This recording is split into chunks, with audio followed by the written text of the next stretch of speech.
Eu estava lendo a Bíblia de Estudo Arqueológico NVI, do irmão Rafael. Ele está me mostrando ali um comentário que alguns que acreditam que o livro de Isaías, como é muito extenso, baseado em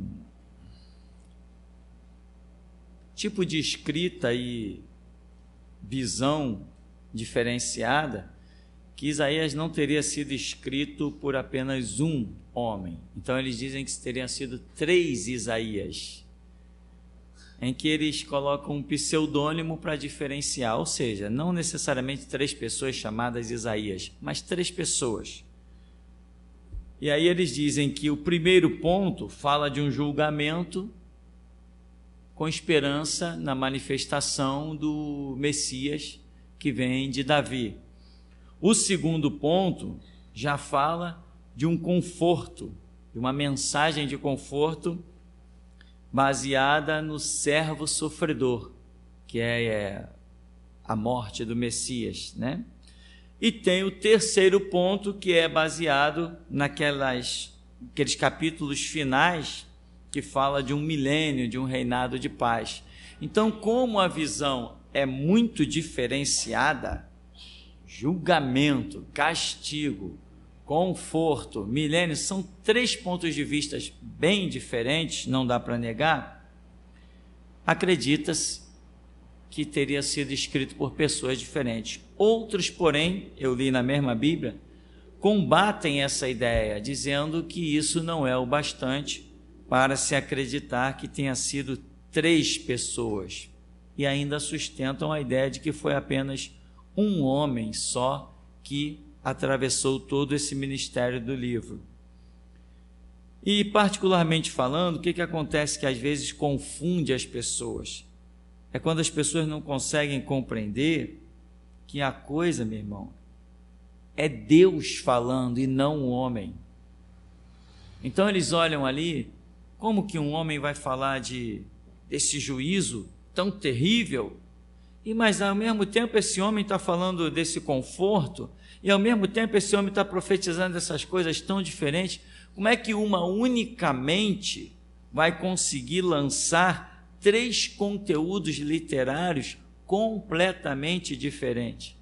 A questão é que não é uma mente humana, é uma mente divina. O homem ali, ele é apenas um instrumento, ele está ouvindo e está escrevendo. Não é a mente do homem que está ali, nem é o conteúdo literário do homem necessariamente.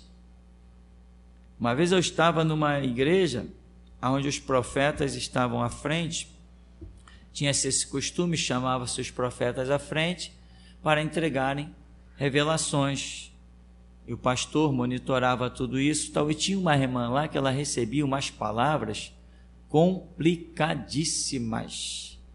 Tinha médicos na igreja, então quando ela recebia aquelas palavras, o pastor perguntava assim: doutor, o que quer dizer isso?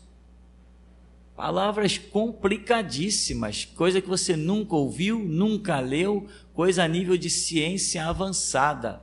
Então aquela pessoa não tinha condição de produzir aquilo, mas ela sabia que tinha ouvido aquilo do Senhor Jesus, e ela dizia: Deus está me revelando isso assim, assim, assim.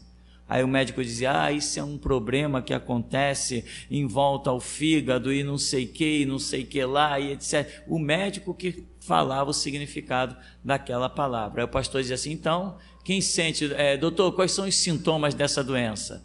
Aí o médico dizia: isso. Então, quem sente isso? Aí a pessoa que sentia levantava a mão. Enfim, aqui em Isaías pode ser simplesmente isso. Ora, nós não pregamos mensagens de amor, não pregamos mensagens de misericórdia, não pregamos mensagens de irmão, você tem que se converter, né? Em todo bom e suave tom. E tem dia que, sem vergonha, pilantra, toma vergonha na cara. Sei lá, você vai escolher o que falar? Como? Se você escolher o que falar, você já não é mais pregador de Jesus Cristo. Você tem que ouvir, saber que está ouvindo e mandar ver. Qual vai ser o resultado? Sei lá, não me interessa. Não fui eu que falei, eu apenas repeti. Não fui eu, a mensagem não tem origem em mim, a mensagem tem origem em algo muito além de mim. Então, existe esse detalhe, né? Achei interessante na Bíblia do irmão Rafael.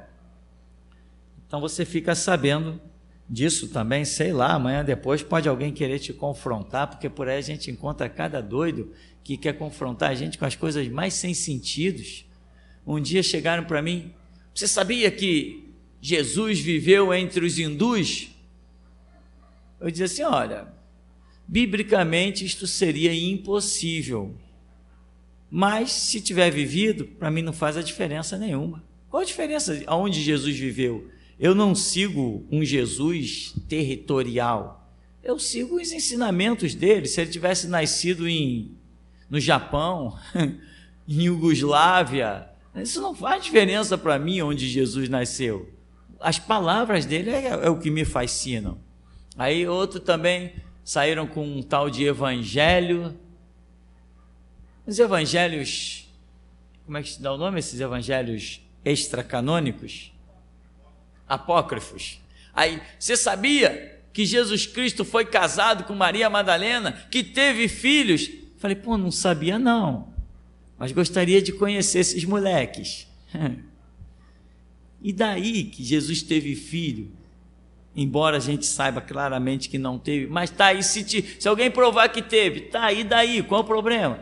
Eu por acaso sigo a paternidade ou a filiação? Eu sigo os ensinamentos de Jesus, independente dele ter tido família ou não.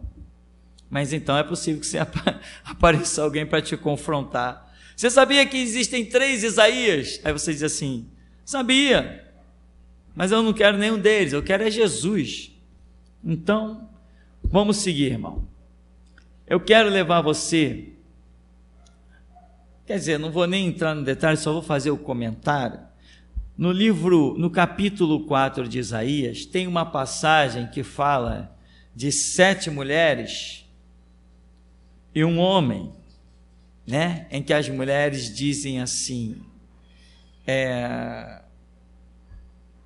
permite-nos que sejamos tua esposa, mais ou menos isso.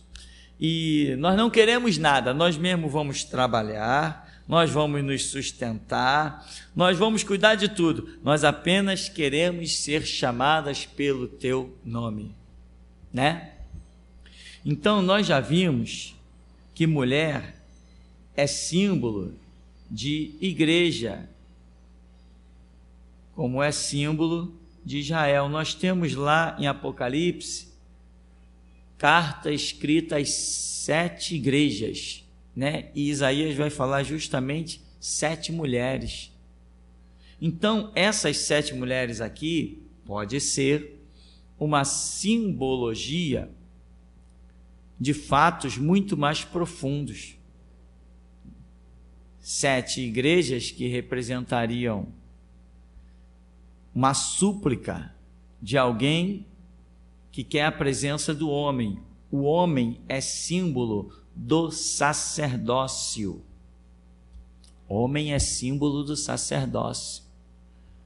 E diz: nós queremos ser chamadas pelo teu nome.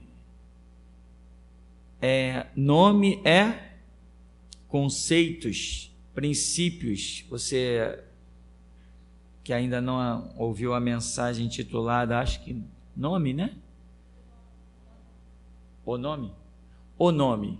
Tem uma mensagem chamada O Nome, onde nós tratamos desse assunto e é bem legal, bem tremendo. Então, o nome é conceitos, princípios. Então, quer dizer, se o homem é um sacerdote, quais são os seus conceitos e os seus princípios? E se essas mulheres representam igrejas, então, numa época de caos, elas reconhecem que tem que voltar ao sacerdócio, tem que voltar a conceitos, tem que voltar a princípios.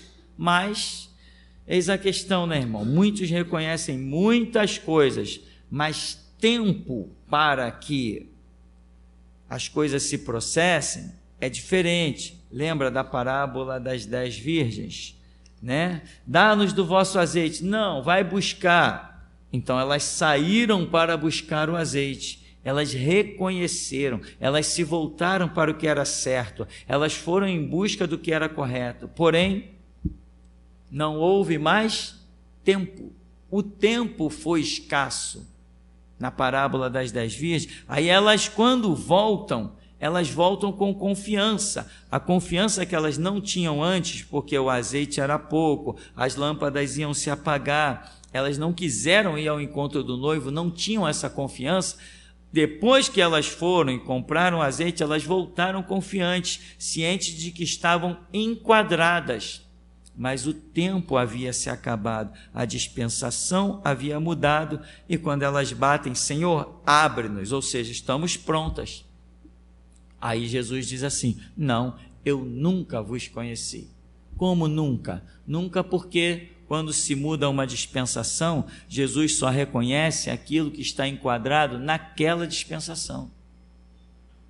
Por isso que hoje, quem ficou para trás, quem já ouviu a voz da restauração e não se enquadrou, e olha, vai ser difícil encontrar quem não tem ouvido, quem não se enquadra, fica para trás, vai ficando no abandono dia após dia, hora após hora, chega um ponto que você não aguenta nem mais ouvir essas pessoas. Até ímpio está dizendo assim para mim: poxa, eu ouvia sempre o programa daquele Silas, mas agora eu não consigo mais ouvir. Eu não entrei em detalhe que a pessoa é ímpia, ouviu Silas há 500 anos, mas nunca se converteu, mas é assim que acontece, a graça vai saindo, chega uma hora que Jesus diz assim: não conheço vocês. Então essas citações dessas 7 mulheres pode estar revelando uma época em que vai se reconhecer que abandonou o sacerdócio e os seus conceitos, e vão querer voltar, né?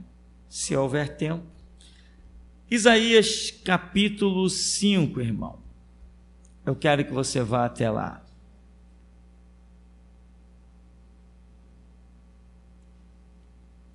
Isaías capítulo 5 diz assim: cantarei ao meu amado amigo, o seu poema a respeito da sua vinha. O meu amigo teve uma vinha na encosta de uma bela fértil colina. Cavou terra com zelo, tirou suas pedras, plantou as melhores videiras, ergueu uma torre de sentinela. Também construiu um tanque de prensar uvas. Tinha grande expectativa de colher uvas muito boas, mas as parreiras só produziram uvas bravas. Agora, pois, ó habitantes de Jerusalém, homens de Judá, julgai, rogo-vos, entre mim e a minha vinha. Que mais se podia fazer ainda à minha vinha, que eu lhe não tenha oferecido? Como esperando eu que desse uvas doces, venho a produzir uvas azedas. Agora, portanto, vos farei saber o que pretendo fazer à minha vinha. Derrubarei a sua cerca para que ela seja transformada em pasto. Porei abaixo o seu muro, a fim de que seja toda pisoteada. Farei dela um terreno baldio, não será podada nem capinada, espinheiros e ervas daninhas crescerão nela. Semelhantemente, ordenarei às nuvens que não mais derramem uma gota de chuva sobre ela, pois a vinha de Yahvé, o Senhor dos exércitos, é a nação de Israel. Os homens de Judá são a plantação que ele amava. Então, veja bem, obviamente a gente sabe muito bem que hoje nós somos esse Israel de Deus, e as promessas que deveriam recair sobre Israel recaem sobre nós, assim como nós como igreja, cada um a seu tempo, não alcançou a promessa de Deus, tal qual Israel. Enfim, a história vai se repetindo e não há nada novo debaixo desse céu. Então você vê que aqui, a mesma coisa que Deus fez com Israel, foi o que fez com a igreja. A torre forte é o nome do Senhor. Ora, então, assim como Israel tinha essa torre, nós também temos essa torre. Assim como Israel teve um muro, como à volta de Jerusalém estão os muros, assim o Senhor em volta do seu povo, então o Senhor em volta do seu povo Israel? Não, em volta do seu povo, igreja também, todo aquele que for povo. Então, o que são esses animais que não poderiam invadir a vinha? Animais são símbolos das nações, dos povos gentílicos sem a lei de Deus. Então, Israel estaria bem guardado? Ora, lembra de Senaqueribe, que não lançou uma flecha contra Jerusalém? Porque Deus era os muros da sua cidade, do seu povo. Assim é a igreja. Assim exatamente somos nós. Ninguém pode nos fazer mal. Tudo que virá sobre nós virá por um projeto de Deus. Ninguém nos aniquila, ninguém nos destrói, ninguém acaba conosco, ninguém nos deixa derrotado. Não, mesmo embaixo de chuva de pedra, nós estamos vendo a glória dos céus abertos, o Filho de Deus de pé à direita do Pai. Não tem destruição. Mas aqui, vê que esta parábola não é uma parábola de guarda, de exaltação. Este poema da vinha, ele é um poema de castigo.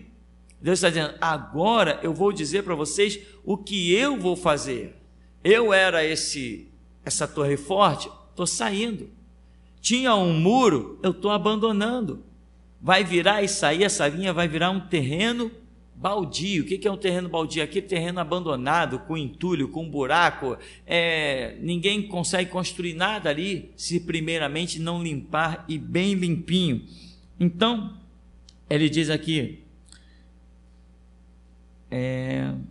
derrubarei a sua cerca, diz no verso 5, para que ela seja transformada em pasto. Borei abaixo o seu muro, a fim de que seja toda pisoteada. Então, esta é uma promessa que recaiu sobre a igreja quando ela esteve enquadrada. No começo, quanto mais eram perseguidos, quantos mais eram mortos, tanto mais se multiplicavam e o sangue daqueles mortos servia de força para os novos. Assim deveria ser a igreja. Mas o projeto agora, para os rebeldes, é ficar abandonado, completamente abandonado. Então, isso, irmão, é o alerta que Isaías deixa, e eu digo, para todas as gerações.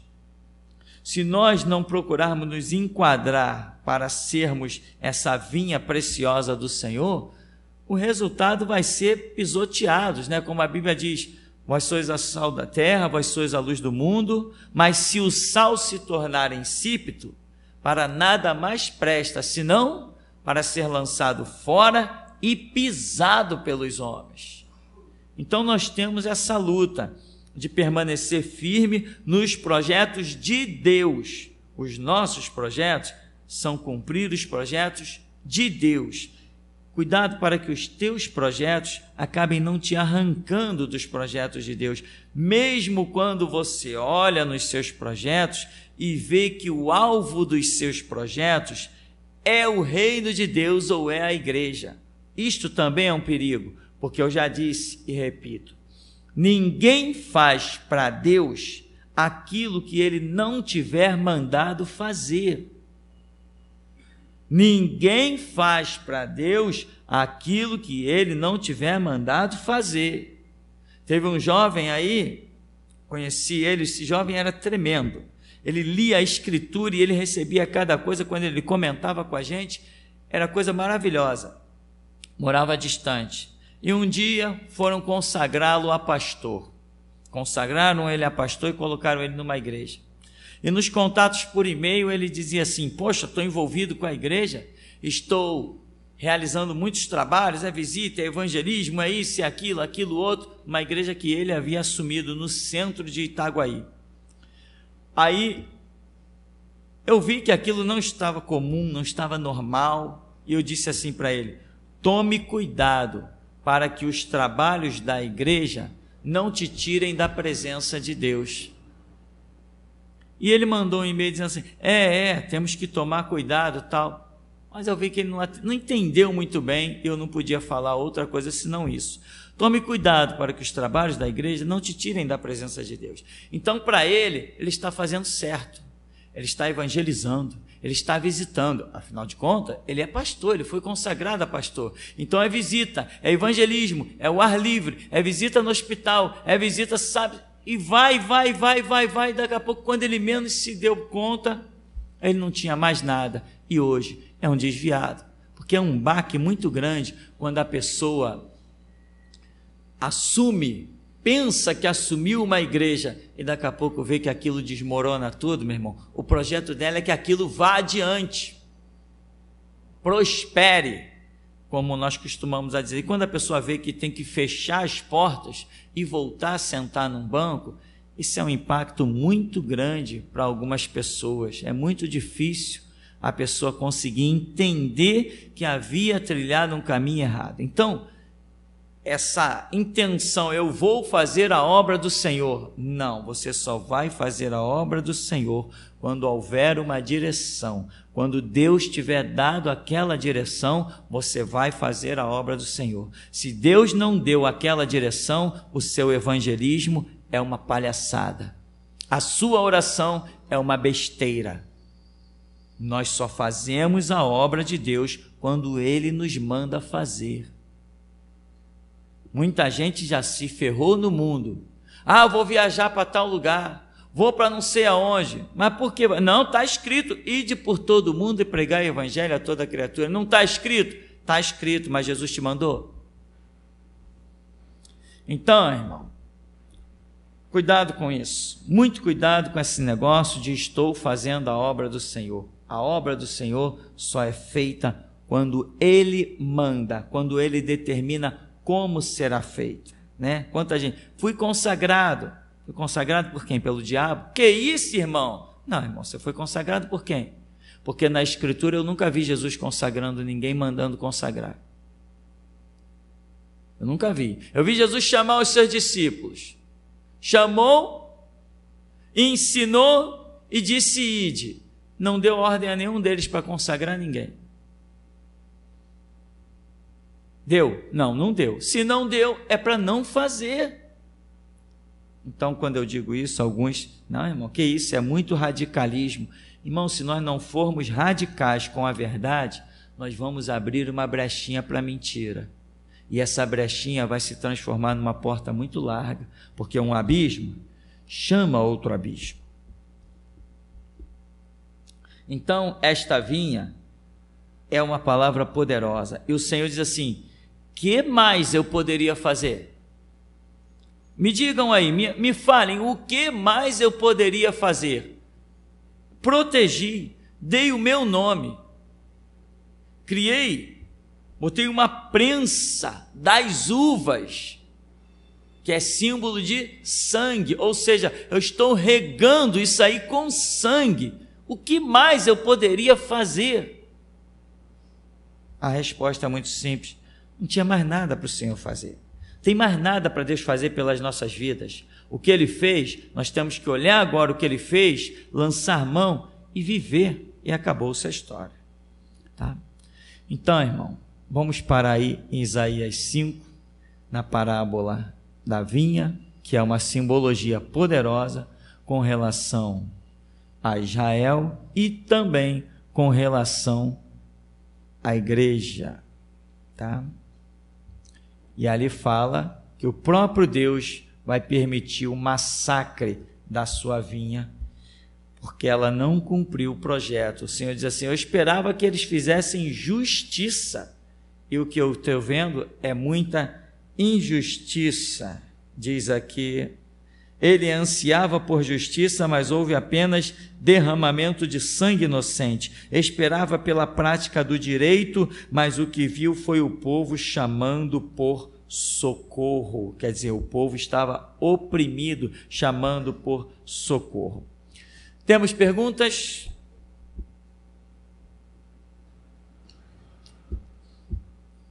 Aqui não? Tem aí?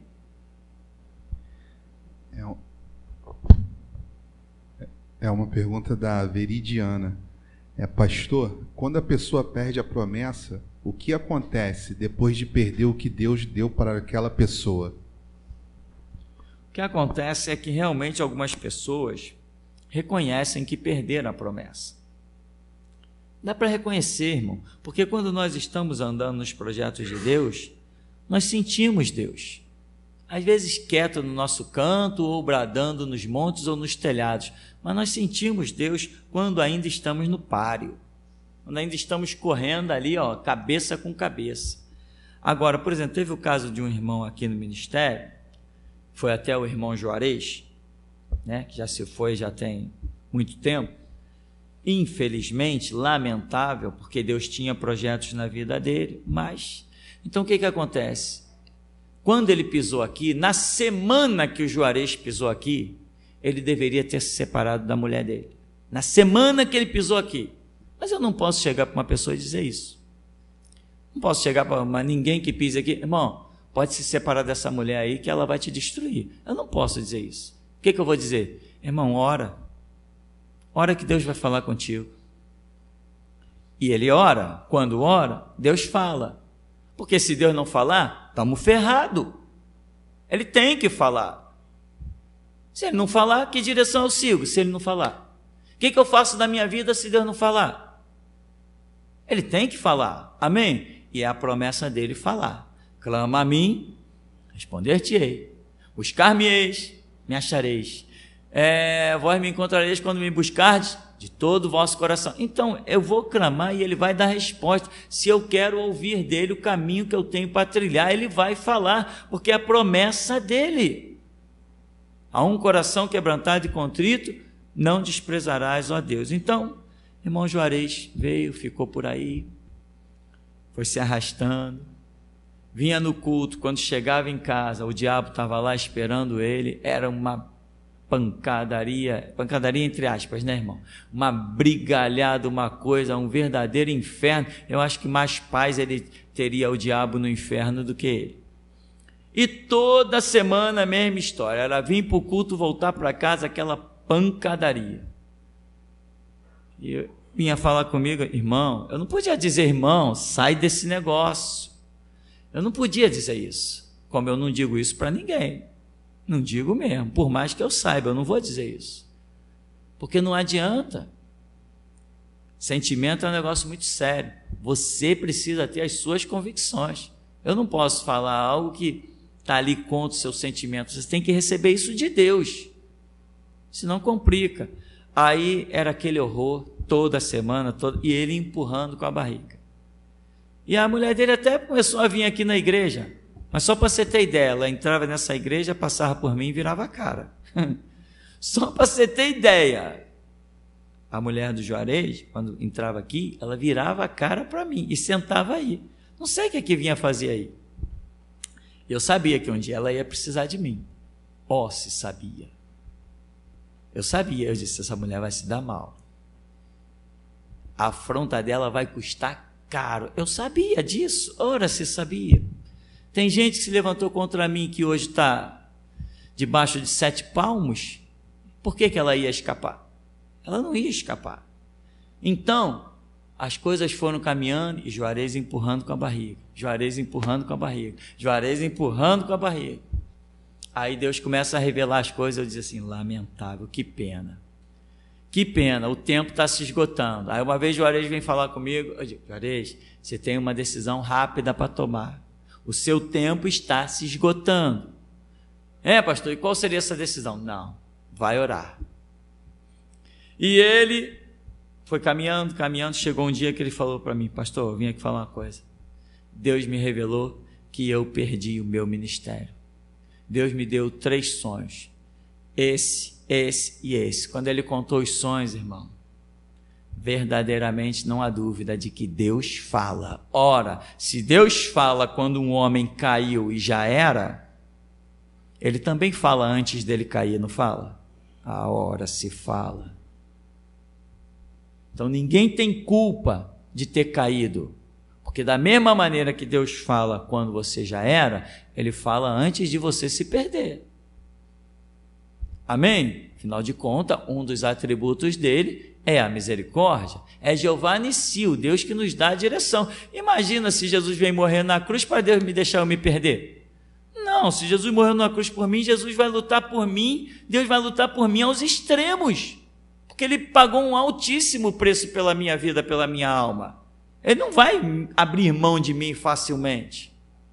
Aí, enfim, ele protelou, empurrou com a barriga daqui, chutou dali. Quando ele contou o sonho, eu falei, caramba, já era mesmo. Mas, irmão, Deus pode não ter contigo o plano A, mas pode ter um plano B ainda. Se o teu coração buscar na misericórdia com humildade, o plano A já era, mas tem um plano B ainda. Amém? Já que ele não vai te jogar no inferno, ele não quer te jogar no inferno. Então, se você perdeu um ministério por alguma questão, ora, busque o plano B. Se é que tu amas a Jesus, busca o plano B, se dedica, se lança. Mas ele não teve forças para isso. Eu senti, quando ele estava falando comigo, eu tentei animá-lo, mas eu senti que o impacto dele foi muito violento pela revelação que ele mesmo recebeu. E eu aposto a minha vida, Deus falou mesmo com ele e mostrou mesmo para ele que ele perdeu o chamado ministerial que ele tinha. E tem mais, não fui eu que disse nada para ele, eu apenas ouvi os sonhos e ouvi a interpretação dos próprios lábios dele.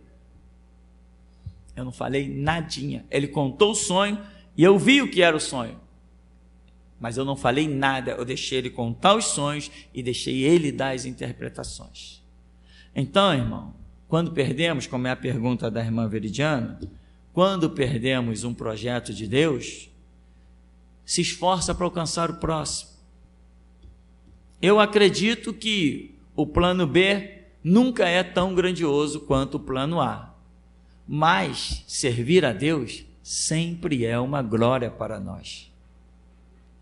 Então, se você reconhece que alguma coisa se foi da sua vida, irmão, o Espírito Santo ainda está aí? Você não sente que ele te abandonou? Você não se sente perdido? Você não se sente um desgraçado sem a graça de Deus? Como diz aqui a parábola da vinha, né? Eu vou impedir que a chuva, não vou deixar uma gota cair nessa vinha. Quer dizer, a minha graça está completamente extinta. Então, se você sente ainda que há um Deus olhando para você, se você sente esse Deus dentro de você, tudo bem, o plano A foi-se, parte para o plano B e paga o preço para não perder o plano B. Eu conheci um pastor que ele tinha um sinal. Quando ele recebia uma revelação, ele dizia assim: olha, quem é que está sentindo uma dor na cabeça? E a dor é aqui, ó. Ele falava assim: a dor é aqui, exatamente aqui, ó. Fica latejando, ou fica... E assim ele recebia: ó, quem é que sente uma dor aqui assim, nesse ponto aqui, ó, exatamente aqui. E tal, e quem é que sente não sei o que no joelho esquerdo, isso assim, assim, faz isso, ó, é aqui. Ele apontava exatamente nele aonde era a questão. Aí, um dia cercaram ele: pastor, como é que é esse negócio assim? O senhor fala exatamente aonde é, exatamente o ponto. A gente olha e vê que realmente está falando comigo, é ali. Como é que é isso? Aí ele falou assim: não, é porque quando eu recebo a revelação daquilo, eu sinto no meu corpo exatamente o que a pessoa sente. Se ela sente a dor, eu sinto a dor e digo como é a dor. Embora ele sente a dor, mas não doía. Entendeu, irmão? Ele sentia a dor, mas não doía. Então, tremendo isso. Aí ele foi e contou. No dia seguinte, culto na igreja, momento das revelações. Cadê? Zerou. Ele: meu Deus, não recebi nada. Cadê os sinais? Outras pessoas receberam, tinha vários profetas na igreja. Ele foi chorar, foi lá para o canto: Senhor, o que houve? O Senhor falou assim com ele: quem te autorizou a revelar os meus sinais?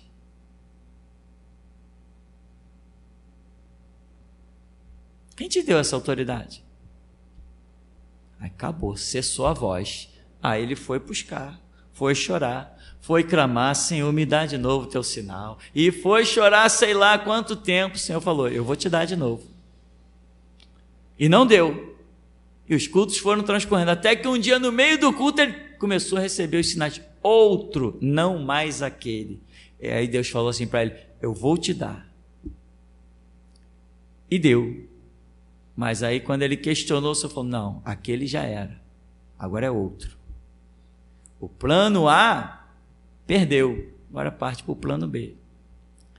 Amém, irmão? Então eu acredito nisso, eu acho que Deus tem o plano A, que é muito tremendo, o plano A, a terra treme, mas tem o plano B também, e você vai juntar o seu galardão mesmo no plano B. Então, quando a gente pisa na bola, que Jesus me mate antes desse dia, quando a gente pisa na bola, irmão, nem tudo está perdido. Mas a questão é que nosso ânimo, nosso psicológico, às vezes não consegue se dobrar a tal ponto de recomeçar, sabendo ainda que não vai conseguir mais o plano A. Eu sempre menciono aqui um pastor, um homem que era pastor, chamado Davi, na igreja da Praça da Bandeira, de onde eu vim, e Deus botou uma igreja na mão dele. Ele foi ali o fundador de uma igreja. Isso é muito glorioso, muito tremendo. E, de repente, por propostas lá do G12, ele acabou fechando a igreja e indo para a Nova Vida. Resultado, Deus com os burros na águas, se deu muito mal. Quando ele viu que tudo estava perdido, ele quis voltar e remontar a igreja. Não conseguiu nunca mais. Nunca mais o espaço estava lá, as pessoas estavam lá e ele não conseguiu mais montar a igreja.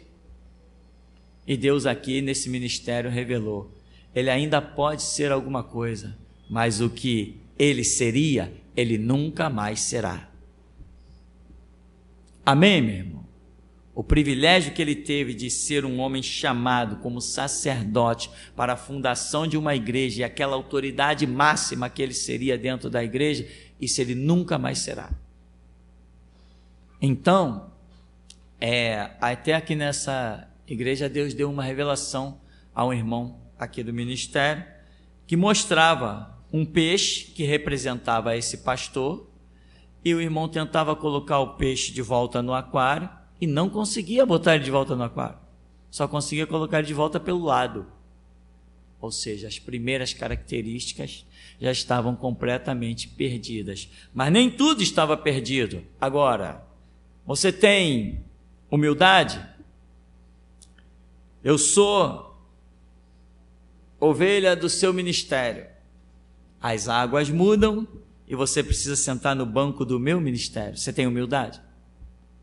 Eu tenho humildade, você hoje é a minha ovelha, amanhã as coisas mudam e eu tenho que ser a sua ovelha, eu tenho essa humildade?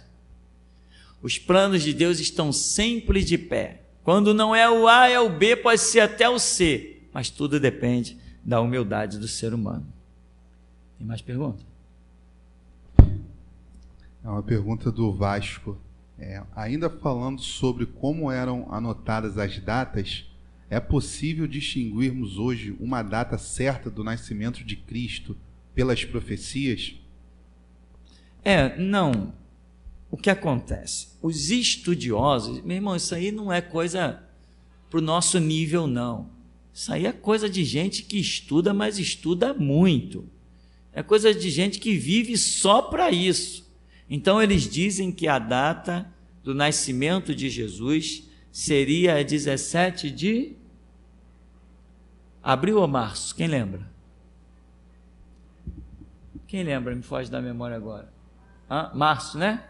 Então eles dizem, a grande maioria dos estudiosos dizem que a data do nascimento de Jesus seria 17 de março. Bom, não sei. Isso é interessante. É muito interessante. O 17 é um número realmente fantástico. Nós tivemos vários episódios desse ministério aqui, envolvendo o dia 17. Inauguramos esse templo aqui no dia 17. O nosso centro bíblico foi inaugurado no dia 17. Nada planejado. No domingo tal vamos inaugurar. Na segunda tal vamos inaugurar. Quando ia ver, era dia 17. Então, várias coisas aconteceram no dia 17. A oração de inauguração que fizemos aqui foi dia 17. Organizamos aqui um dia de milagres na mente, que Deus operou tremendamente, e foi no dia 17. E Deus nos revelou que esse 17 significa uma ação muito profunda. O 17 é o 1 e o 7, ou seja, é o soberano absoluto de Deus com a sua própria onisciência. É o tipo da coisa que só Deus pode fazer, como mudar alguma coisa dentro de um cérebro. É coisa que jamais a ciência poderia, é algo do impossível, possível somente para Deus. Então, essa é a questão do 17. Então, é bem aceito entre os que se preocupam com isso, que Jesus teria nascido no dia 17 de março. Mas não sei até que ponto isso faz alguma diferença para nós, né? Tem sido interessante, sim, porque, principalmente para o nosso ministério, que muita coisa importantíssima foi acontecer exatamente no dia 17. Mas... é uma pergunta da Selma Pinheiro, da Angola.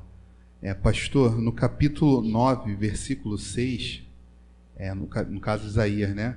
A Bíblia diz que um menino nos nasceu e um filho nos foi concedido. Já que ele é apresentado em dois modos, eu queria saber se há algum motivo especial para ele ser desses dois jeitos, e se tem alguma relação com o Salmo 2, em especial no versículo 12. Veja bem, um menino nos nasceu, um filho se nos deu. Isso pode ser uma alusão ao fato literal, né? Que Jesus, o verbo se fez carne, nasceu de uma mulher, tinha que nascer como um menino, né? O que os judeus não perceberam muito bem, nem muita gente não conseguiria imaginar que Jesus fosse cumprir essa promessa tão literalmente, que uma virgem desse à luz. Então, um menino, alguém carnal, nos nasceu. E um filho se nos deu. Por quê? Porque ele era filho de Deus. Então, aí nós podemos ter uma alusão a dois referenciais. O Jesus que era o verbo, que estava com Deus, mas que veio e fez-se carne. Então, um menino que nasceu e o filho que nos foi dado, né? Esse é o princípio mais direto que nós podemos ver nessa situação aí. E ela fala de o quê? De um salmo? Se tem relação com o Salmo 2, em especial no versículo 12. O Salmo 2, o que acontece? Ele fala também dessa manifestação de Cristo que vem reinar, que todos têm que ser sujeitos a Ele. E o 12 diz: rendei ao Filho adoração sincera, para que não se ire e vos sobrevenha repentina destruição, pois a sua ira se acende depressa. Verdadeiramente felizes são todos os que nele depositam sua plena confiança. Quer dizer, render ao Filho adoração é porque realmente vai ser um momento específico de Cristo dominando, e a própria Escritura diz, né, que todos os anjos de Deus o adorem. Jesus disse: todo poder me é dado nos céus e na terra. Está escrito: todo joelho se dobrará e toda língua confessará que Jesus Cristo é o Senhor. Veja bem, Jesus realizou a obra do Pai de tal maneira que Deus centralizou muito da reverência, da adoração a Ele. Então, até a adoração a Deus é feita através de Jesus Cristo. Você sabia que você não pode adorar a Deus sem Cristo? Não pode. Quando você diz: Pai Celeste, eu te adoro, isso você faz porque você tem Cristo. Sem Cristo, a tua adoração não chega ao Pai. Não chega. Aposto a minha vida e aceito o desafio. Sem Jesus na sua vida, a sua adoração não chega a Deus. Não chega de jeito nenhum. Ele é o mediador entre Deus e os homens. Ele é o mediador em tudo. Na adoração, na revelação, no ensinamento, em tudo que você imaginar. Jesus Cristo é o mediador. E até quando nós usamos expressões... o Senhor Jesus falou assim, né? Pedi em meu nome, não foi? Pedi em meu nome e dar-se-vos-á. quando Jesus veio ao mundo para cumprir o projeto de Deus, ele ensinou claramente, né? Ninguém vem ao Pai senão por mim. Eu sou o caminho, a verdade e a vida. Então, ele é o caminho. Não é possível chegar a Deus sem Jesus, nem na adoração. Eu diria muito menos nisso que é o mais importante de tudo, que é a adoração. Você, numa necessidade natural, se você rogar: ah, Deus, Criador dos céus e da terra, olhai por mim, tu vai ficar a ver navios. Quando você diz: Deus, em nome de Jesus, se você reconhece a obra de Cristo, a história é bem diferente. Se você nega a obra de Cristo, você não terá acesso a Deus de jeito nenhum. E quando você quer chegar a Deus também para a adoração, você só faz isso através de Jesus Cristo. Ele é o caminho para o Pai, também para a adoração, principalmente para a adoração. Tá? É uma pergunta do Salles, da Angola. Gostaria que o pastor comentasse um pouco sobre as 7 mulheres descritas no capítulo 4.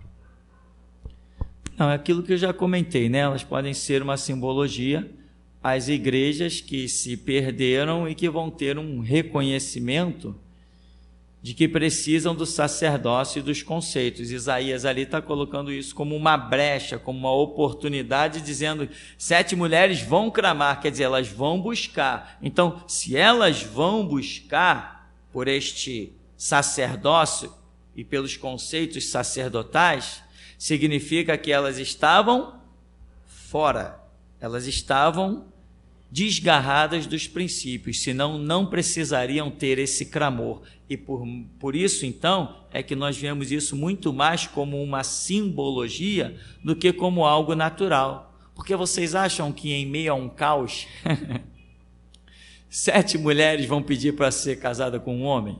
Para quê? E ela diz: nós mesmos vamos trabalhar, nós mesmos vamos nos sustentar. Então, para que precisa de um homem? Em meio a um caos? Para sexo? Não, não tem sentido. Esse não é o assunto da Escritura. Então aquilo ali entra, sem dúvida, muito mais como uma parábola do que como alguma coisa literal.